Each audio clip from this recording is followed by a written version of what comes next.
Merci de votre fidélité, fidèles téléspectateurs, amoureux de show jeune. Il y a eu alternance, oui. Passation pacifique, non. En réalité, le problème n'est pas à ce niveau-là.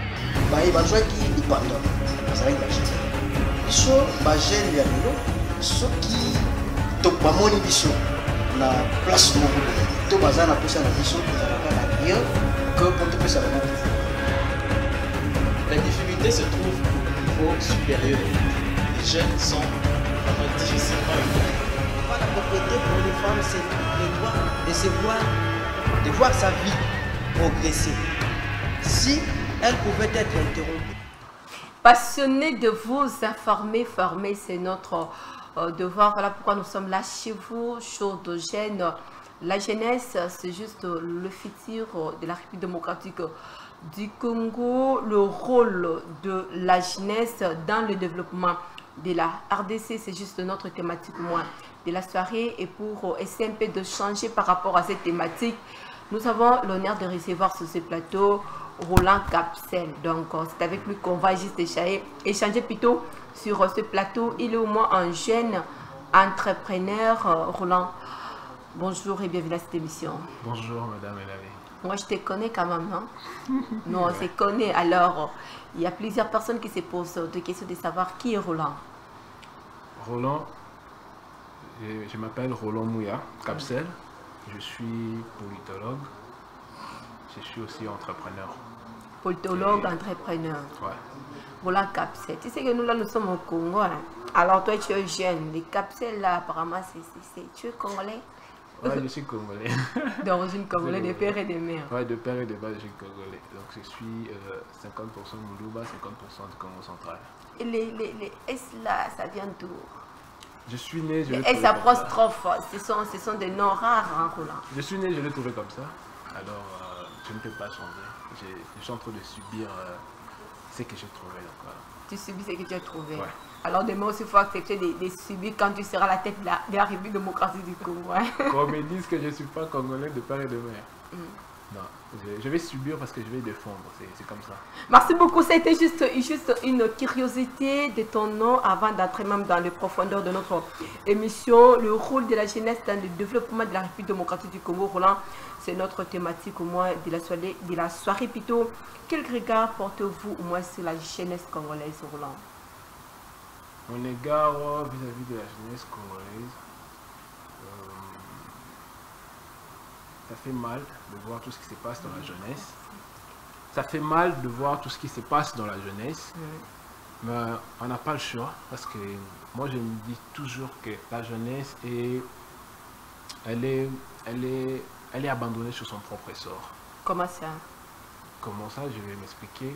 Elle est abandonnée sur son propre sort parce qu'aujourd'hui, les aînés n'accompagnent pas cette jeunesse, ni les gouvernements, ni les pays en soi. Moi, je dirais au contraire, ils combattent même cette jeunesse. Ils exposent même cette jeunesse. C'est comme un père qui ne prend pas soin de ses enfants à la maison. Donc, si on était dans une église, il n'y a pas moyen de dire Amen à la fin de cette prédication. Ah oui, hein, Roland, tu vois ce que tu as tenu comme discours si c'était dans une église, donc il n'y a pas moyen de dire Amen. Mais en quelque sorte, oui, parce que on ne sait pas quel genre d'avenir on a pour cette jeunesse. Moins de jeunes aujourd'hui sont dans les valeurs. C'est vous qui ne savez pas ou bien ce sont juste les autorités qui sont ignorantes moins de tout ce qui se passe en République démocratique du Congo partant de vous comme étant jeune? Mais on ne peut pas dire quand même que le gouvernement, ça, le chef de l'État, ça, tous ces gens qui sont au-dessus de notre pays ne sont pas quand même au courant. Non, mais ils sont au courant parce qu'ils vivent avec nous, ils savent ces fléaux qui frappent cette jeunesse. Ils savent réellement ce que la jeunesse est en train de traverser aujourd'hui. Vous allez me dire qu'un pays où cette jeunesse n'a pas d'orientation, un pays où les jeunes n'ont pas de repères, un pays où les jeunes sont beaucoup plus dans les antivaleurs. Comment est-ce que vous allez... Vous n'avez pas d'orientation. Il y a un problème d'orientation. Il y a un problème de sapoter dans les supports, tout ça, de donner un coup de pouce à cette jeunesse. Il y a pas. Même le peu qui se cherche, le peu qui cherche comment ils vont sortir de cette fléau, ça de faire la différence. On est en train de les étouffer en fait. La jeunesse n'a pas de repères. Moi je dirais oui. Pourquoi? Parce que comment est-ce qu'on peut être un repère? Si on prenait l'exemple, parce que cette jeunesse est comme, je dirais, est comme des enfants dans une maison où il y a papa, il y a maman.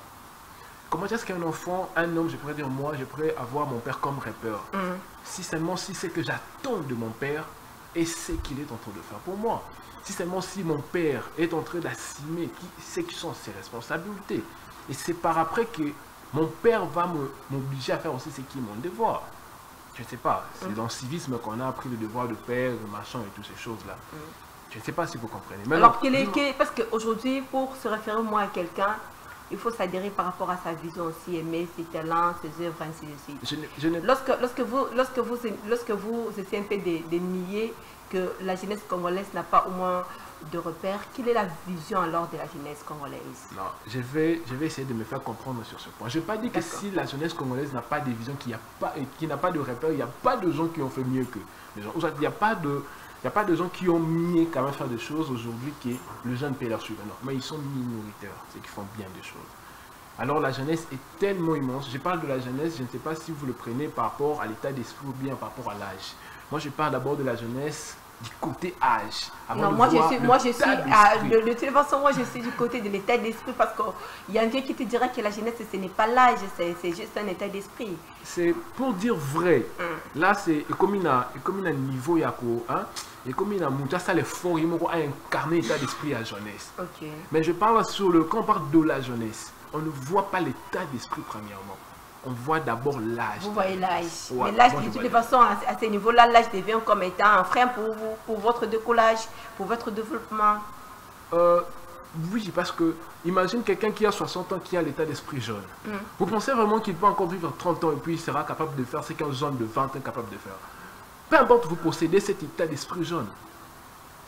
Vous voyez? Maintenant, cet état d'esprit jaune qui est aujourd'hui, que le vieux, le aîné de 60 ans, 50 ans portent aujourd'hui, ils peuvent au moins le laisser, ils peuvent au moins le transmettre à ces gens de 18 ans, pour ne pas dire 15 ans, 18 ans, montant. Moi, je pourrais dire ça. Vous voyez un peu, madame Ménage. Alors, si seulement si on va parler de la jeunesse, du côté état d'esprit, je pourrais dire que tous ces vieux papas lolés qui partent en passion, ils ne vont pas aller en passion parce qu'ils ont encore l'état d'esprit jeune. Alors, s'il faut se focaliser au moins par rapport à ce qui concerne l'âge de la jeunesse de la République démocratique du Congo, croyez-vous que les jeunes de la RDC sont dignes de confiance? Non. Maintenant, c'est là où se posent des problèmes. Le problème, c'est que on a laissé, on a donné la responsabilité à un enfant de 15 ans, la responsabilité de la maison à un enfant de 15 ans. Ou on n'a pas appris comment est-ce qu'on doit gérer la famille, ou on n'a pas appris comment préparer, ou on n'a pas appris comment faire beaucoup de choses à la maison. Pensez-vous vraiment qu'à cette jeunesse-là que vous allez... Donc, pensez-vous vraiment qu'à cette jeune fille, ou soit à cette jeune garçon que vous allez confier la responsabilité de la maison? À qui la faute? La faute revient à tous les deux parties. Premièrement, bon, je dirais, vous ne pas être contre le aîné, vous ne pas être aussi pour le jeune parce que je suis jeune. Mais je vais dire la vérité que la faute revient à tous les deux parties. Premièrement, je dirais, la faute n'est pas trop sur, ne pèse pas trop sur le vieux, sur le jeune. Sur le jeune. Mais le jeune aussi, ils ont une part de responsabilité de ce qu'ils subissent. Un jeune qui n'est pas conscient. Que subissez-vous en fait? Vérité en face, que subissez-vous? On est face à beaucoup de réalités. Moi je dirais, pour ne pas parler en état d'esprit d'entrepreneur, je vais parler comme un demandeur d'emploi, ou soit je vais parler comme un chercheur d'emploi. Je souhaiterais que tu sois un peu réaliste, généraliste, hein? Donc comme un politologue, comme un entrepreneur, comme un jeune, je vais parler comme ça. Donc parce que là, tu vas quand même bien toucher les cœurs de plusieurs personnes qui te suivent. Exactement. Voilà. Moi j'aime bien... Alors d'abord comme politologue. Ça c'est la télé. Hein? Donc il ne faut pas que je dise des choses pour qu'après je chante. Donc il faut que je dise des choses qui sont réelles, des choses qu'on est en train de faire comme constat. D'accord, ok, je vous en prie. Je vais parler, étant que politologue, notre politique n'est pas quand même assez fiable. Pourquoi? Premièrement, parce que notre système éducatif est encore trop bas par rapport à d'autres pays africains que moi j'ai dû fréquenter. Deuxièmement, parce que cette politique ne sait pas prendre en charge ses responsabilités. Je parle en tant que politologue. Politologue, voilà. Parce que le parent, la politique, c'est lui qui englobe en fait tout ce qu'on fait. Il nous accompagne partout. Il y a même un adage qu'on trouve trop dans la cité, si tu t'intéresses pas à la politique va s'intéresser à vous. Alors, même dans la maison, pour gouverner, pour gérer la maison, c'est la politique. Alors, si seulement si cette politique ne sait pas au moins prendre soin de ses responsabilités, alors moi je dirais que la politique est aussi à la base de ce que les jeunes subissent aujourd'hui. Je parle dans le cadre de jeunes qui partent chercher du travail, qui rencontrent des difficultés, qui n'ont pas d'entreprise, qui n'ont pas où demander, même des institutions de l'État, tout est comme. Que voulez-vous dire de cette jeunesse? Partant de ce que vous venez juste d'évoquer, croyez-vous que la République démocratique du Congo est-elle redevable à la jeunesse congolaise? Oui, la République démocratique du Congo doit beaucoup donner à la jeunesse congolaise parce que l'avenir de ces pays est basé sur cette jeunesse. Et si c'est le contraire? Si c'est le contraire, c'est que vous vivez là aujourd'hui, c'est le contraire. Si la République démocratique du Congo n'accepte pas aujourd'hui, ne prend pas aujourd'hui, ou soit n'accepte pas aujourd'hui, donc je parle de la politique, hein. S'il n'accepte pas aujourd'hui son incapacité sur la gestion de choses du côté de la jeunesse, sûrement le pays va aller en couille. Donc ce n'est pas le Congo, ce sont les enfants au catholique qui vont gouverner et puis le mal va rester toujours le mal, il n'y aura pas d'autre chose. Tu as parlé au moins d'un problème sur la formation de la jeunesse parce que vous êtes au moins abandonné, vous n'avez pas de la formation, vous n'avez pas de l'encadrement. Est-ce que vous attendez que le vieux là vienne vers vous ou bien c'est à vous d'aller vers le vieux? Il y a des gens qui militent, il y a des gens de société civile qui font de telles activités. Moi, j'étais de l'autre côté, mais je ne fais plus partie d'eux. Il y a des gens qui militent à ce qu'il y ait implication. Nous partons, nous plaidons. Il y a des gens qui font des plaidoyers pour ça. Mais je ne sais pas si seulement on touche d'autres personnes, ou d'autres personnes ne touchent pas. Là, je ne sais pas. Mais donc vous sentez des blocages, vous sentez des oui, on étouffe quelquefois. On étouffe quelquefois. Même de gens qui font l'effort, leur propre effort, pour devenir ce qu'ils sont aujourd'hui. Mais il y a quand même des gens, il y a quand même la politique qui les étouffe pour qu'ils ne règnent pas. Je ne sais pas si c'est ce que je dis, il y a d'autres il y a des gens qui vont me contredire, mais il y a des gens qui sont face à de telles choses qui connaissent ce que je suis en train de dire. Alors, partant de ce qui est juste, vous venez juste d'évoquer, vous êtes étouffé, vous êtes bloqué. Quel sera alors le rôle de la jeunesse dans le développement de la République démocratique du Congo?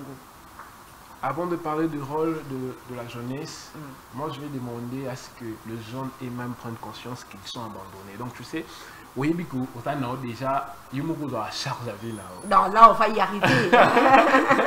C'est une question prévue, je sais que je l'ai prévue. Ah, ok. On va y arriver. Répondez d'abord à ma question. Ok.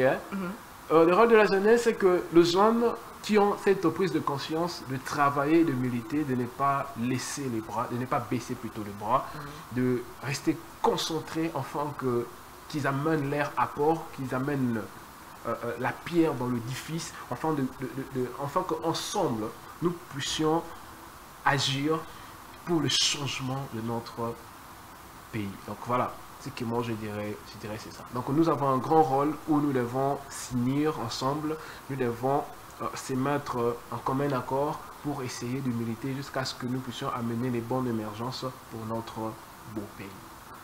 Alors, partant de la prise de conscience de la jeunesse, comme vous l'avez évoqué là, il faut quoi? Il faut combien de temps? Il faut aussi passer à la télévision, sensibiliser les jeunes. Comment faut-il procéder? Pas forcément, parce qu'il y a d'autres milieux où il n'y a pas d'électricité. Comment est-ce que ça va toucher tout le monde?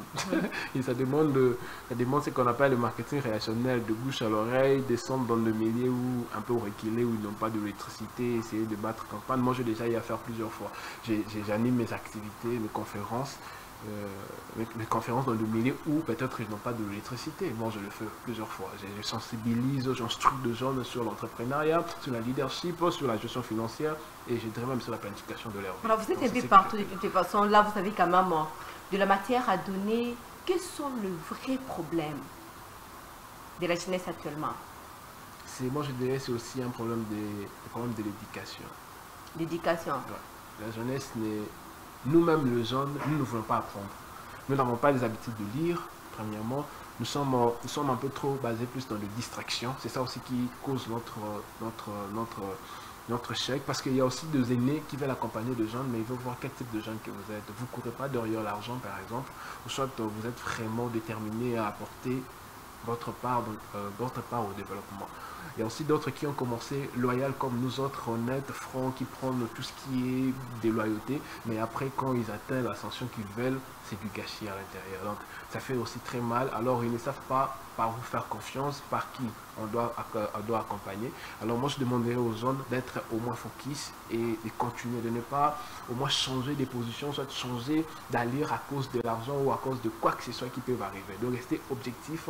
Et si c'est qu'on fait, le chemin qu'on est en train d'emprunter, si seulement si ça n'a pas, au fond de nous, on ne sent pas cette réprimande, on ne sent pas qu'on le fait mal, on ne sent pas que nous sommes sur la mauvaise voie.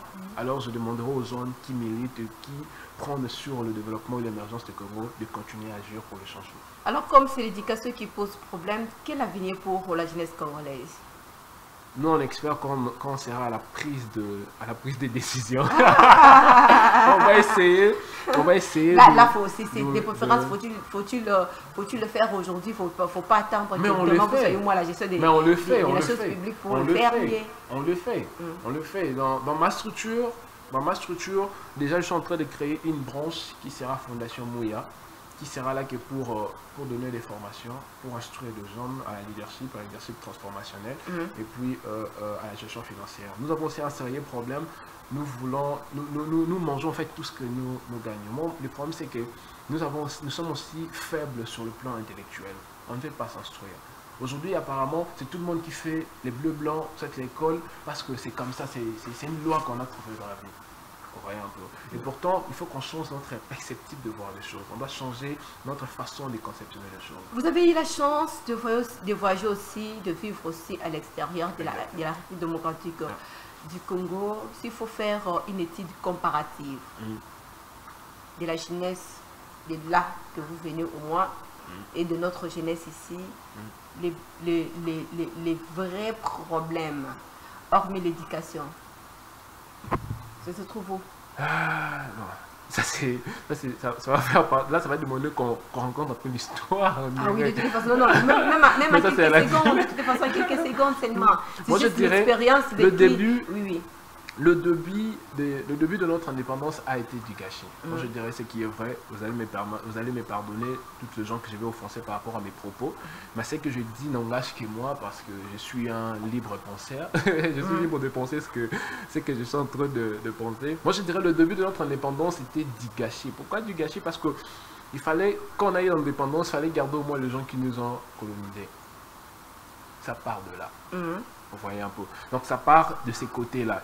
Il a fallu que, tant que nous avons eu indépendance, il fallait qu'il te garde ma belle journée, il faut continuer la vie. À l'époque, je me rappelle bien, on n'avait même pas de licenciés. On n'avait même pas de personnes qui avaient un grand nombre de personnes qui avaient de bac, de diplômes de licence à l'époque. Je ne crois pas. Comme nous parlons au moins du rôle de la jeunesse pour le développement de la République démocratique du Congo, comment faire de la jeunesse alors un moteur plutôt du développement? Il faudrait sensibiliser. Il faudrait d'abord changer le système éducatif premièrement. Il faut changer ça. Changer le système éducatif. Ouais, il faut d'abord changer ce système qu'on a eu, je ne sais pas, 65 ans passés. Il faut changer. Nous sommes, c'est ce que je disais avant que je vienne ici. Nous sommes évolué dans la vitesse, il y a 5G. Au 4G ou bien 5G. On n'est pas encore arrivé à 5G. Donc 4G+. Donc il y a probabilité qu'on atteigne de 5G. Alors nous sommes au Congo, nous sommes encore dans la vitesse à 2G. Connexion, il y a qui tout coupé dans le temps. Vous comprendre. Connexion qui tout côté. Donc toi, il y a moi, et là, qui déjà na 3G, c'est dans la 2G. Donc ce qui veut dire que on est un peu trop bas. Il n'y a pas des avancées significatives à côté du temps. Il n'y a pas vraiment d'avancées. Il n'y a pas, là je dis franchement, il n'y a pas. Parce que c'est la même chose que nous on fait, c'est la même chose que nous on a étudié, c'est la même chose qu'on étudie aujourd'hui, c'est la même chose que les autres vont étudier. Il n'y a pas de mise en jour. Moi je dirais qu'il n'y a pas de mise en jour. Je suis aussi encore enseignant, il faut le savoir. J'ai fait la pédagogie, donc j'ai quand même quelques notions sur... Là, c'est de toute façon, avec l'enseignant aussi, vous voyez, il n'y a pas d'avancée. Là, je vais te choquer comme étant futur, hein, ancien professeur. N'est-ce pas que c'est vous aussi qui conduisez ou bien qui induisez aussi les élèves en erreur? Parce que c'est à vous, c'est votre devoir au moins de pouvoir faire des recherches, de pouvoir vous nourrir. Le problème, c'est quoi? Pour donner aussi un très bon repas aux autres. Le problème, c'est que, Madame Menali, il y a un problème chez nous. Il y a un problème. On ne sait pas réfléchir en dehors de ce qu'on nous donne. Je vous donne ces papiers, je vous donne... Tout ce que j'ai écrit, c'est ce que vous allez bloquer dans la tête. Vous êtes incapables, nous sommes incapables de réfléchir en dehors de ça.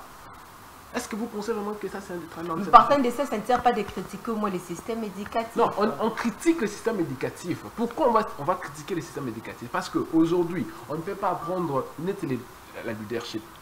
On doit normalement l'instaurer. On doit quand même instaurer. C'est pour les gens qui font peut-être commercial et autres, on doit enseigner à tout le monde comment l'éducation financière. Il y a d'autres pays où les enfants de moins de... Les enfants de gens moins de 5 ans, ils disent que non, il faut un bon map, payer 1000 francs, ils disent qu'il faut un bon map, 500 francs, aller à 500 francs. Et qu'on peut mettre 500 francs là, c'est déjà un très bon départ. C'est quelque chose qu'on ne trouve chez pas Batoni, qui est. Qui est la population en bateau? Ne te retrouver en haut. La majorité ne sont pas dans ça. Est-ce que vous pensez vraiment que c'est cette minorité qui doivent changer, qui doivent influencer? Non. C'est ça notre... Et là, vous suggérez juste la révision de l'enseignement? Il faut changer certains trucs. Il faut que le ministère de l'enseignement soit ouvert aux experts, aux gens qui ont cette envie. Moi, une fois, j'ai écrit au ministère de l'enseignement où je voulais que ma structure et travailler dans le ministère de l'enseignement pour construire les enfants sur la planification familiale. Les jeunes, hein, je parle de jeunes, je parle de jeunes, je vois 15 ans jusqu'à maintenant. J'ai écrit sur la planification familiale, sur la gestion financière, sur beaucoup de choses en fait que les jeunes ne sont pas soumis en fait. Parce qu'aujourd'hui, nous, on a la chance de les lire. On a la chance de le voir sur le YouTube, on a la chance de le voir dans des conférences Zoom. Est-ce que c'est toutes les jeunes... C'est toutes les jeunes qui ont cette facilité à apprendre. C'est toutes les jeunes qui ont cette envie. Mais pourtant, si ces jeunes-là, même dans leurs écoles, même dans les églises, moi je dirais qu'il faut instaurer. Mais tu vas voir, tu pars demander à un pasteur où on veut organiser une activité pour la jeunesse, où on doit instruire les jeunes sur la gestion financière, planification et tout comme ça. Il te dit, ils vont voir après, jusqu'à ce que ça va finir comme ça. Et quelle a été la suite, moi, de... Il n'y a pas de suite. Non, moi je suis par rapport à votre adresse au ministère. Il n'y a pas de... Jusque-là, il n'y a pas. Est-ce que vous pensez vraiment qu'on nous accompagne ou on ne nous accompagne pas? On pense quoi? Si peut-être tu donnes ça, tu seras meilleur qu'eux. Non.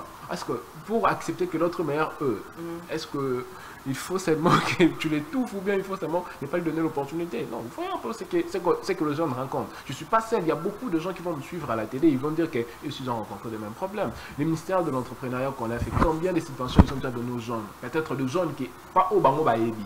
Pas de gens qui chapeautent déjà. Non, on dira peut-être que non, pour la crédibilité de l'argent que la subvention on va vous donner, on va donner aux personnes qui connaissent, comme de Tissia Mukuna, comme de Martin Paul, tous ces gens-là que moi je connais là, qui influencent dans le domaine de l'entrepreneuriat. Pas eux. Je parle de jeunes que vous ne connaissez pas. De jeunes qui sont venus, bah, ils connaissent la subvention. Est-ce que... Toi, tu as déjà toqué. Mais si seulement si dans le ministère de je vais écrire. Bon, quand non, je vais écrire. Là, c'est autre chose. Non? Quand je vais écrire. Il y a la part de choses. Quand je vais écrire. Quand je vais écrire. Nous sommes dans l'entrepreneuriat. Quand je vais écrire, je vais t'amener l'accusé de réception, mais je vais te dire sans suite. J'ai même oublié cette lettre. Sinon, j'allais te l'amener avec l'accusé de réception de ministère de l'enseignement jusqu'au jour d'aujourd'hui, sans suite, sans rappel. Dis-moi, comment est-ce qu'on doit faire? C'est que nous tous, nous devons prendre de bombes, nous devons devenir des anarcheurs. Voilà pourquoi je vous ai dit qu'on n'a même pas le soutien de nos aînés dans ce que nous faisons. Le président de la République, moi, s'est adressé à la nation et partant de son adresse, il a suggéré quand même aussi qu'on puisse essayer. Donc, la participation de jeunes dans l'armée. Vous êtes jeune. Ouais. Politologue, vous êtes jeune entrepreneur. Ouais. Quel est votre point de vue par rapport à cette proposition? Bon. avec l'amour du Ça pays. casse, hein. Non, non, avec l'amour du pays, je vais encourager, oui, c'est pas mauvais. Les gens peuvent partir, machin, mais il faut d'abord les instruire avant de leur donner des armes, avant de leur soumettre dans le guerre, parce que on n'amène pas tout le monde, dans la guerre. Vous risquez de lui donner des armes comme ça, il s'en sort dans la guerre et puis il devient un danger public pour d'autres populations. Alors, moi je trouve que c'est bien de faire ces appels, mais il faut leur soumettre dans des formations, dans des instructions, de discipline et autres. Et puis, ils peuvent s'engager, c'est pas un problème. Moi d'ailleurs j'aime l'armée. Tu aimes l'armée. Ouais, peut-être Donc tu es déjà, je finirai. tu es déjà les tout premiers à pouvoir accepter, de pouvoir collaborer, soutenir, travailler pour la République démocratique du Congo. Je travaille déjà pour la République démocratique du Congo, mais je ne souhaite pas porter l'uniforme. J'aime l'armée, ça ne veut pas dire que je dois porter l'uniforme et aller se battre peut-être, non. J'aime l'armée, c'est qu'ils auront notre soutien, on va prier pour eux, on va intercéder pour eux. Mais toutefois, je ne préfère pas porter l'uniforme. Donc voilà, je préfère être au service du Congo d'une autre façon par rapport à ma vocation. Donc, voilà. Que peut-on espérer de la jeunesse de la République démocratique du Congo après 60 ans? Et 60 ans, c'est 60 ans, c'est beaucoup. Hein. Voilà, je peux réduire ça. Là, moi, je peux mourir déjà. Donc, bon, d'ici 10 ans, d'ici 5 ans. D'ici 10 ans, d'ici 5 ans, on ne va pas se lasser, nous, premièrement, nous qui avons quand même l'opportunité d'avoir les esprits éveillés. Et j'essaie d'encourager toutes les jeunes qui militent. Je vois Nera plutôt.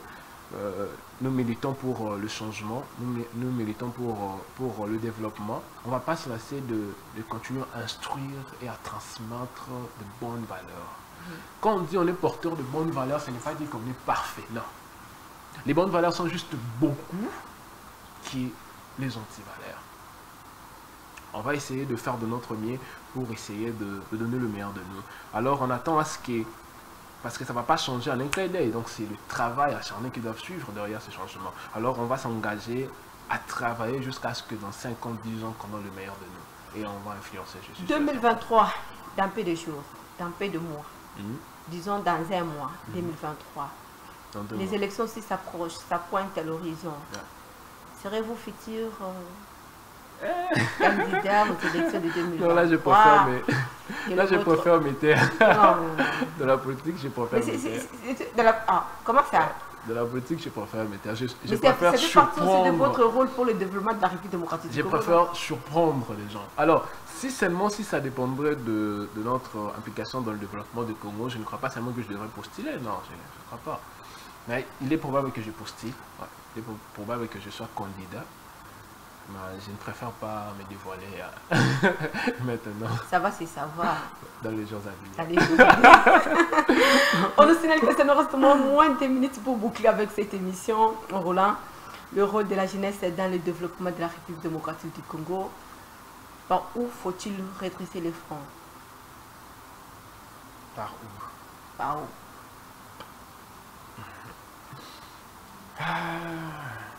Par où il faut... C'est une question pertinente. Ah ouais, bien sûr. Parce que c'est un travail, hein. Je ne sais pas par où on va toucher. Bon, toutefois, il faut sensibiliser seulement. La sensibilisation.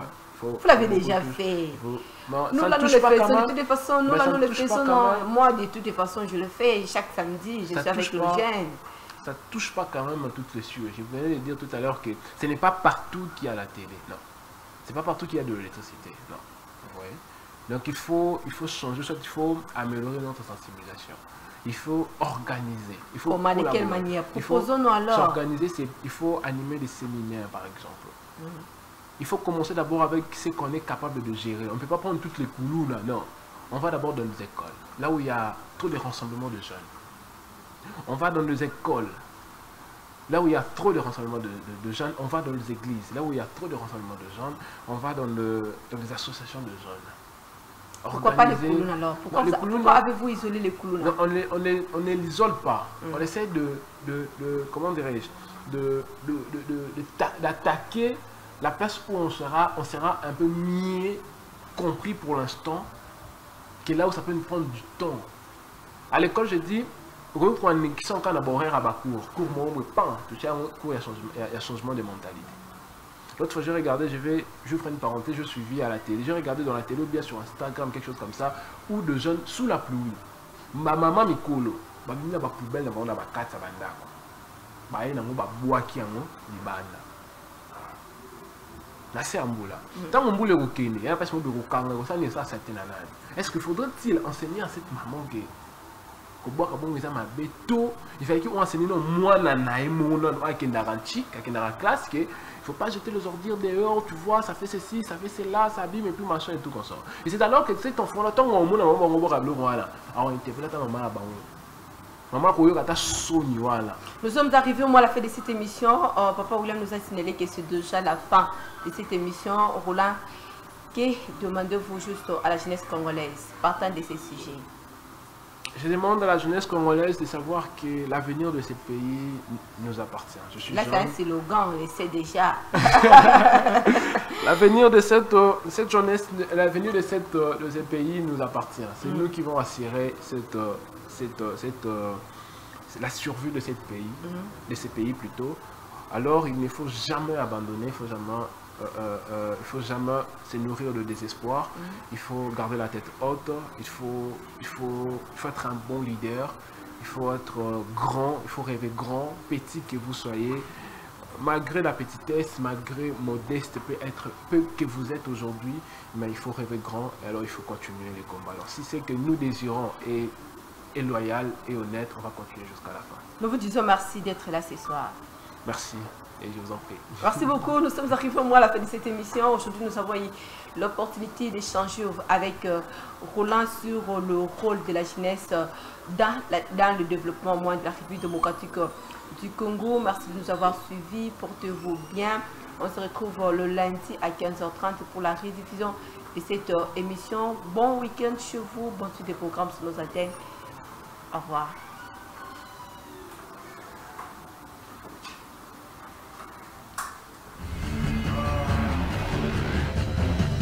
Merci de votre fidélité, fidèles téléspectateurs, amoureux de show et jeunes. Il y a eu alternance, oui. Passation pacifique, non. En réalité, le problème n'est pas à ce niveau-là. baye bazwaki lipanda bazalaki bagene biso bagene ya lelo soki bamoni biso na place moko to baza na posa na biso ezalaka na rien que pour topesa bango. La difficulté se trouve au niveau supérieur. Les jeunes sont vraiment difficilement éduqués.